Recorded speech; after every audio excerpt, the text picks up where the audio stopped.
Hi, this is Sean. And as you know, on how to find a financial advisor, we try to give you the tools you might need to do a little homework, either in starting from scratch to find a new advisor, or to kind of do some homework on your current advisor or prospective advisor, or just make sure you know the most information you can to make you feel comfortable about your choice. And one tool that can be a great resource is something called Broker Check. So um, this video will talk about the basics of how to use that tool. So there's a lot of information publicly available online, like many things, but knowing how to use it and what it's telling you and not telling you is an important piece of the puzzle. So this will be fairly short about the basics of how to use the tool. And then if you have questions, put them in the comments or send me an email. Or there'll also be other videos that you can go to for more in-depth if you're looking for that. So I will take you straight to a Google search. So first of all, this tool is called Broker Check. But as you know from other videos and any research you might have done, advisor and broker, unfortunately, are used somewhat interchangeably. So this tool is, if I use them, I will usually use the term advisor, including in this conversation, but be advised that the Broker Check is talking about both brokerage and advisory licenses, which we'll touch on. So you can find it through a couple of different ways. Just search a Broker Check or FINRA Broker Check to get you there. So what you're looking for is just brokercheck.finra, which is a financial industry regulation authority. So this tool's been around for quite a while, and I've used it off and on for many years.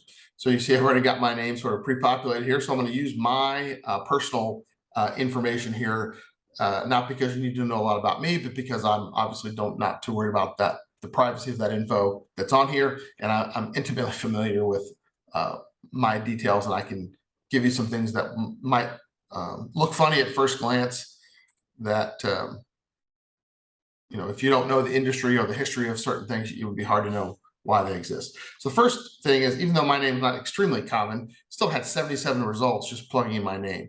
So obviously that is me. Then any kind of combination of my name or similar versions of my name pop up. You can also put the firm, if you know a particular advisor that you're trying to research, which obviously you are.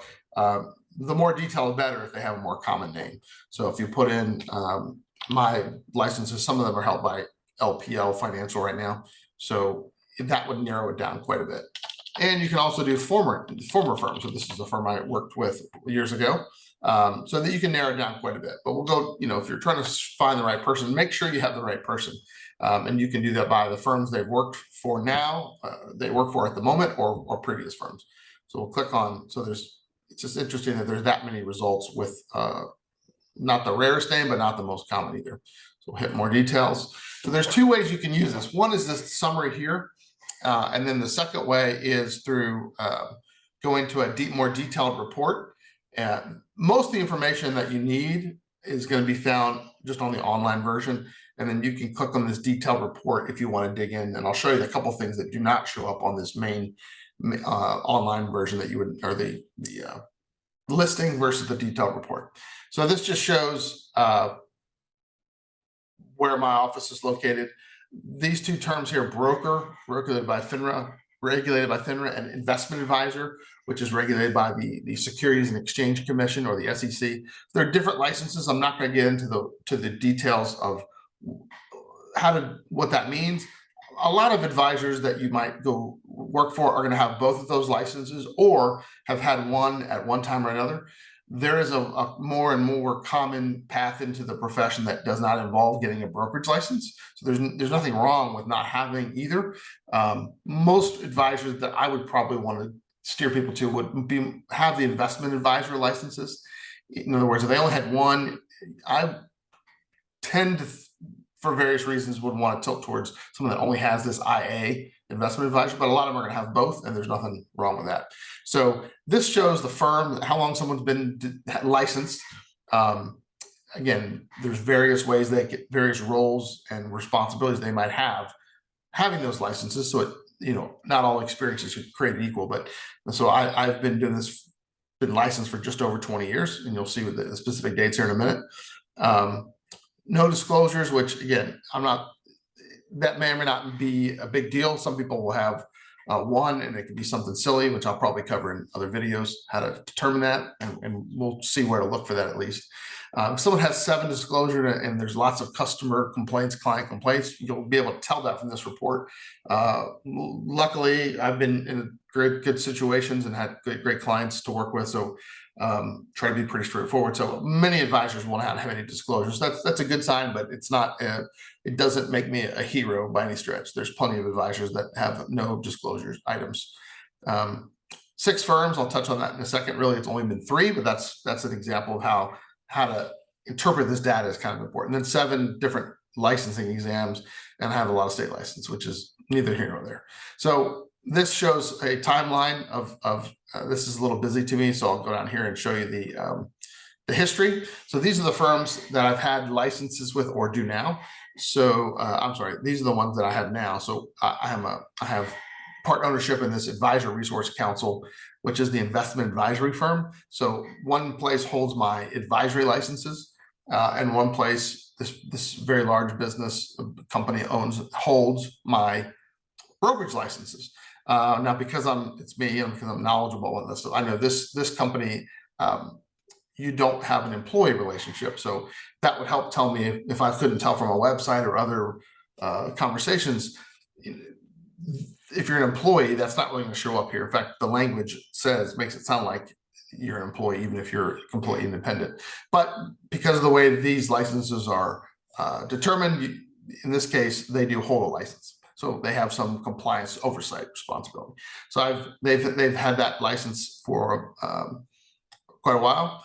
And then this firm, my partners and I started a few years after I had moved to have an independent business supported by LPL. So that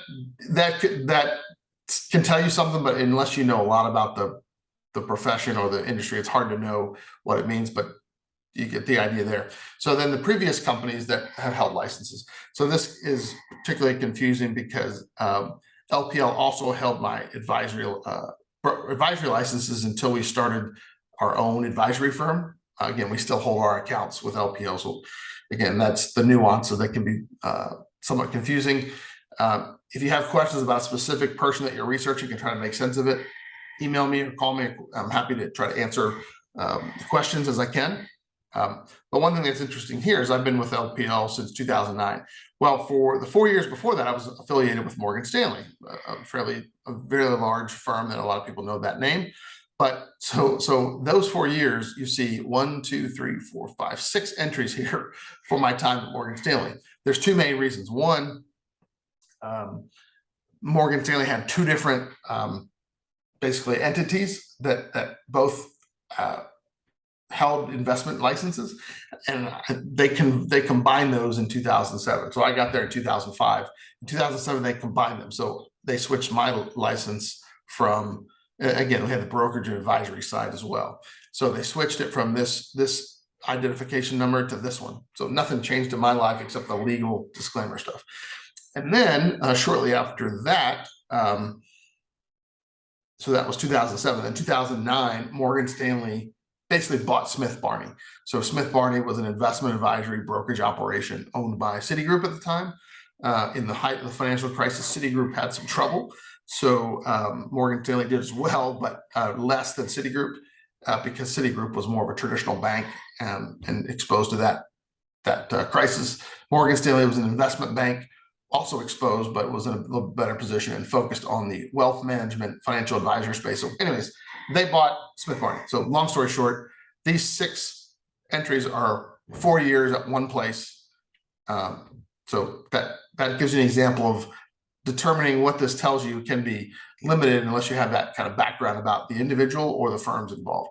And then I spent 3 years at Edward Jones. So that shows kind of a career history for an advisor.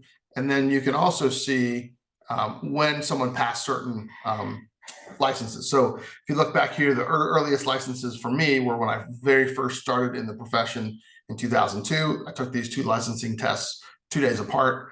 So those are a brokerage license, which I didn't really understand the nuance at the time because I didn't know what I didn't know. But those brokerage licenses technically are a security salesperson license.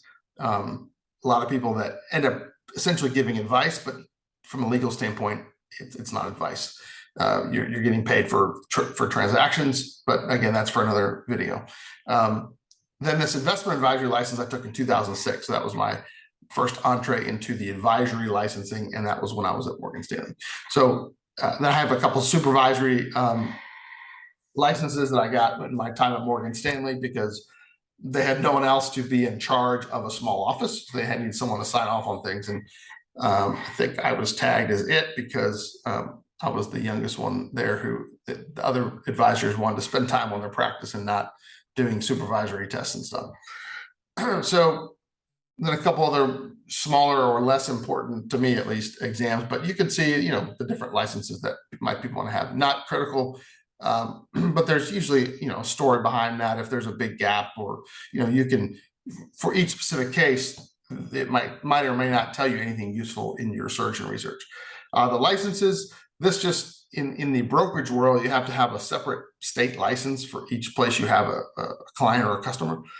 In my case, this is because I help run a network of independent advisors, help that we support other advisors. So I have clients in some of these states, but not anywhere near all of them. So I'm essentially licensed, I think, in every state. If you come across someone who has that, that's probably, they either have a very, very large client base, or like in my case, it's they're performing other duties besides just being an advisor. So most advisors, after a period of time, people move, people get referred to someone that's out of state, friends, family, etc. So you're going to have various licenses. So that gives you a high level view of what this broker check report can tell you about someone. If there's disclosures, you could see them on here, and it'll tell you some of them might be, I stole a barber's chair as a fraternity prank in college, to I got a ticket when I was in high school, to, you know, me and my immature friends in high school knocked over a mailbox and got caught. You know, there could be the fairly long ago, somewhat minor infractions to the most egregious fraud and other scary things that happen. So you can maybe I'll do some case studies on those so you can get a sense of what's what.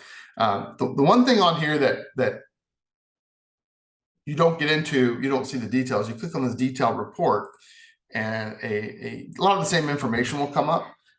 So you'll see, you know, a lot of the basics here, same data, right? And just in a slightly different format. And then you also see at the end of this report, if an advisor has been in the profession less than 10 years, you will get some insight onto what they did before they were an advisor. So in my case, that doesn't apply, but for anyone with 10 years or less of experience, you would see here, you'd be able to see a list of their prior employment. So if someone is in their mid-20s, this might go back and show their high school or even middle school years if they're young enough, right? So that would give you a sense of age and sort of where they are in life, which again may be great if you want to, if you like the idea, or you can tell from talking to them as someone that's newer in their career and has a long runway to be helping you if you're looking for that very long-term potential relationship. Then the other thing, so this can be helpful in a newer advisor's background. You'll see job history. Then here, outside business activities or other business activities. For me, there's nothing particularly interesting. These are the kind of the brand names that I've used. I also did get a real estate license a few years ago, so that's on here.